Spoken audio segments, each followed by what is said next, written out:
Hello, I am so glad you're here today on ShinKyu University. I would like to tell you today about an amazing book that one of my teachers wrote called The Kanshin Method, Essence of Japanese Acupuncture. So let's get into this amazing book review. So the very first thing I absolutely love about this book is that it's written in both Japanese and in English.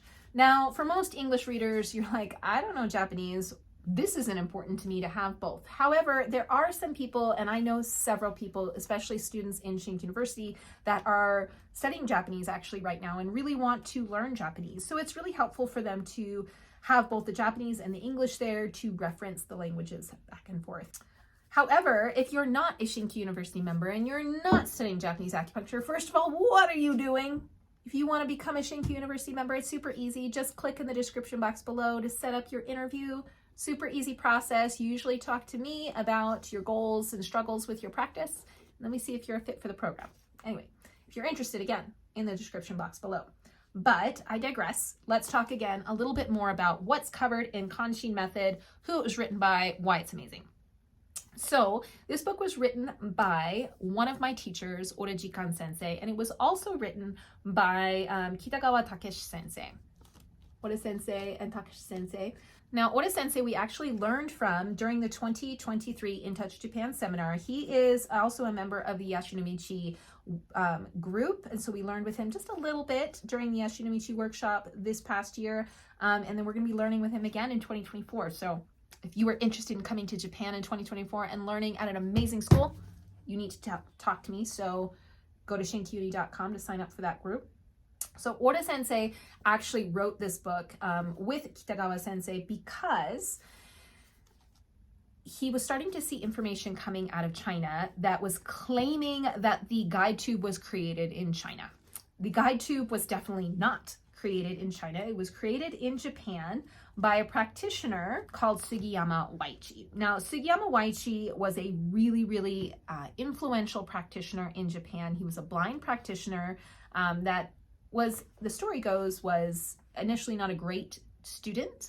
And then he was walking down the shores of Enoshima and tripped over a piece of bamboo and got the idea to create a guide tube. And with the advent of a guide tube, he was able to be more precise with his acupuncture technique and thus creation. And he created a whole school system dedicated to Sugiyama Waichi techniques, of which Oura sensei is a huge proponent of and actually the head researcher of.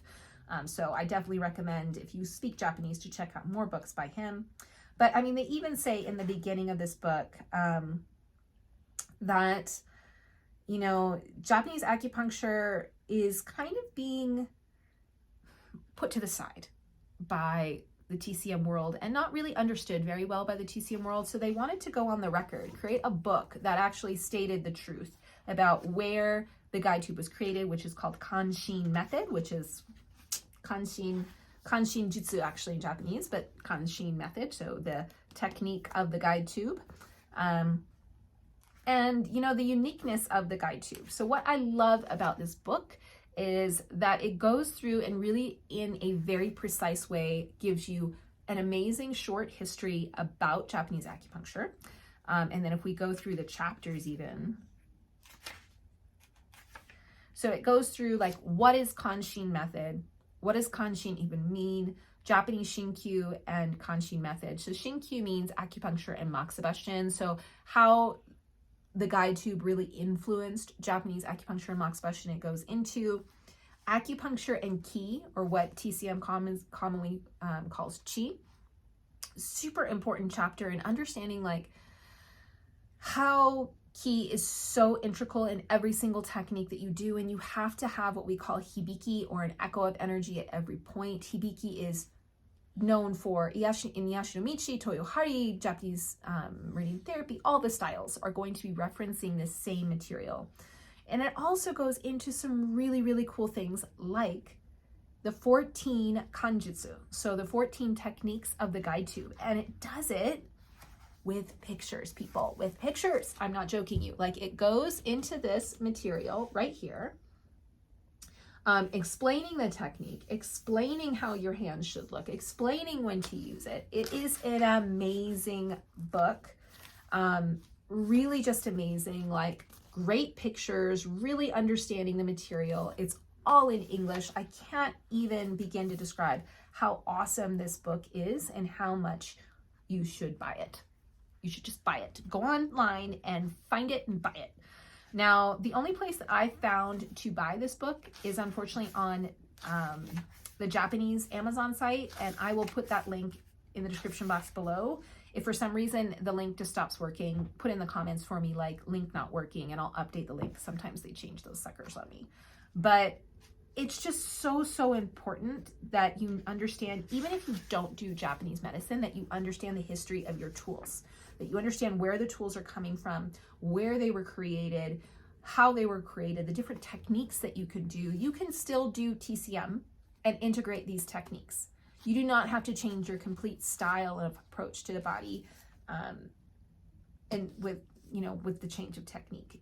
You can totally integrate the two of them. And a lot of times for my students in ShinKyu, I tell them, look, TCM is your foundation. Treasure that foundation. Let's integrate it into something that is a little bit more advanced and create an even more advanced integrated approach to the body and to the patient in front of you. So without going too far into it, again, this is Kanshin Method, the Essence of Japanese Acupuncture, an amazing book. Really highly suggest you get this book. And if you're interested in learning more about these techniques one-on-one, I teach almost all of them in ShinKyu, just to let you know. If you're interested in learning these techniques with mentorship, head over to the link in the description box below to set up your interview. Super important to have mentorship on these things. And then part of ShinKyu platform is to have in-person workshops, one of which will be in Japan in 2024. If you're watching this video after 2024, don't worry, we have them every single year. So comment below that you want to go on the trip and I will get you a link for that. Check out this book. It's really good. And if you're interested in learning more about a technique that actually Oura Jikan Sensei himself is showing on YouTube with a little bit of commentary from myself, you want to check out this video right over here, and it'll give you a little bit more advanced knowledge and free knowledge about how to do an Oura Jikan Sensei technique with your guide tube. Again, more advanced teachings will be in the ShinKyu University membership platform. So when you're interested in that, you let me know.